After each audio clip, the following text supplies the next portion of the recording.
La expectativa de comenzar mañana el plan de vacunación en simultáneo a partir de las 9, pero también, ¿no?, esta carrera que se tiene con la segunda ola de contagios, seguir cuidándonos, seguir marcando la distancia con el virus, con todo lo que se ha recomendado desde el inicio de la pandemia, hay que sostenerlo. Desde el inicio de la pandemia justamente tuvimos la posibilidad de hacer base en distintas informaciones que van surgiendo, pero fundamentalmente en nutrirnos con los científicos argentinos de una manera muy especial. El caso de Jorge Aliaga, quien tenemos el agrado de saludarlo aquí en Telediario Federal, ha sido uno de ellos, lo que nos ha posibilitado entender un poco más cómo es el transcurrir de una pandemia, en este caso en la República Argentina. Físico, investigador de la UBA, del CONICET. ¿Cómo le va, Jorge? Muchas gracias por atender a Telediario Federal. ¿Qué tal? Buen día, ¿cómo les va? Bien, bueno, es un placer para nosotros tenerlo por aquí. La pregunta es, ¿no? Parece una carrera porque el virus todavía está, la vacuna, mañana estamos a nada de comenzar con este plan histórico de vacunación, pero hay que ser muy cautos. Sí, fundamentalmente porque la vacuna, que está claro en todo el mundo que más allá de cuál es la vacuna, tiene una alta efectividad. El problema es que no se puede vacunar a todo el mundo al mismo tiempo. Entonces va a haber necesariamente, por un tema de logística, va a haber que ir vacunando de a poco, con lo cual ustedes saben que una persona adquiere inmunidad más o menos 2 semanas después de la segunda dosis. Con lo cual recién los que empiezan a ser vacunados ahora, para mediados de febrero más o menos van a tener ya inmunidad. Claro. Y así sucesivamente, digamos, si se logra vacunar a los 12 millones que están en prioridad por ser los más expuestos, los más riesgosos, esos van a tener inmunidad en conjunto recién para, digamos, fin de marzo, principios de abril.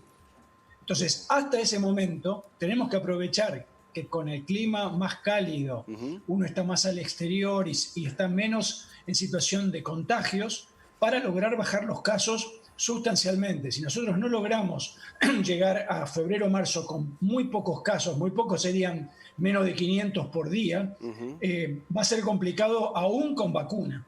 Claro, porque se estima que el piso que tenemos, ese amesetamiento como se han marcado del descenso de casos, es todavía elevado para la República Argentina. Es muy alto, estamos en 5.000 casos, pero además en la Ciudad de Buenos Aires en particular, sí, se notan más casos que, digamos, estamos de nuevo al nivel de noviembre.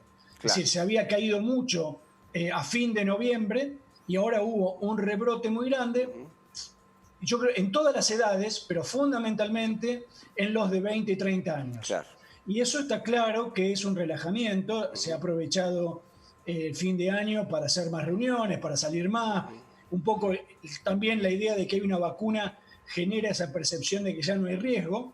Y entonces, bueno, la realidad es que los jóvenes tienen poco riesgo con esta enfermedad si no tienen otras comorbilidades. Entonces, el peligro más grande del contagio, que aumente el contagio de los jóvenes, es que ese contagio en el ámbito familiar y de reuniones se traslade a los mayores, porque ahí sí la letalidad es muy grande.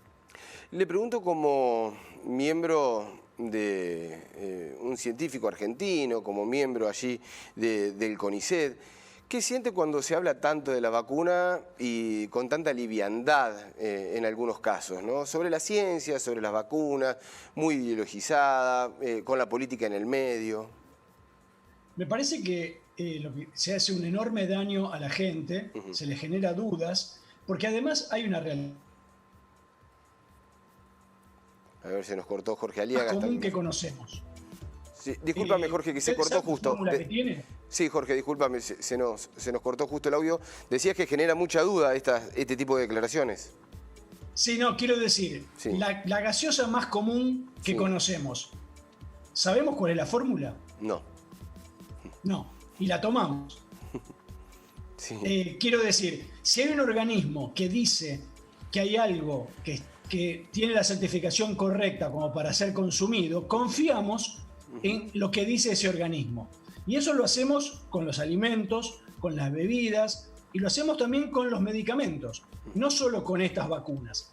Es cierto que estas vacunas, todas, han sido probadas de emergencia. ¿Eso qué quiere decir? Que no se han completado todos los estudios normales. ¿Por qué ocurre esto? Bueno, porque la evaluación es que aún el riesgo que se corre por aprobar en emergencia es menor que el riesgo de contraer la enfermedad, en particular en la gente más expuesta. Entonces, se sigue haciendo un monitoreo muy detallado de los casos para detectar si aparece algún inconveniente, pero se empieza a aplicar, y eso ocurre en todo el mundo. Es así con un procedimiento de emergencia. Bien, claro, es válida la aclaración, porque por ahí se habla de un apresuramiento en la aprobación para comenzar a aplicarla, pero está muy claro, ¿no? Es el contexto de pandemia el que lleva a estas situaciones a la ciencia. Así es, Bien. así es. Es decir, obviamente lo ideal sería tomarse 2 o 3 años, hacer estadísticas minuciosas. El problema es que estamos teniendo centenares de muertos por día en Argentina. Entonces, la idea es, bueno, ¿qué vamos a hacer en el interín? Aliaga, le pregunto sobre la ciencia argentina, porque nosotros hemos mostrado, y muy orgulloso por cierto, de cómo se ha trabajado a nivel nacional y también, ¿no?, con repercusiones a nivel internacional. Ha sido una pandemia en donde ha visibilizado también el trabajo de los científicos argentinos, ¿no?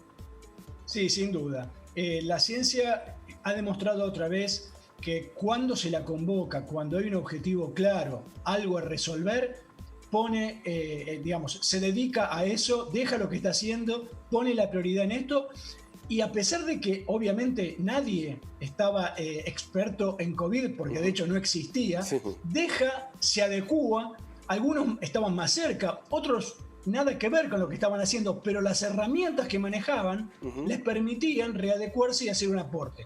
Yo creo que los aportes han sido muy valiosos.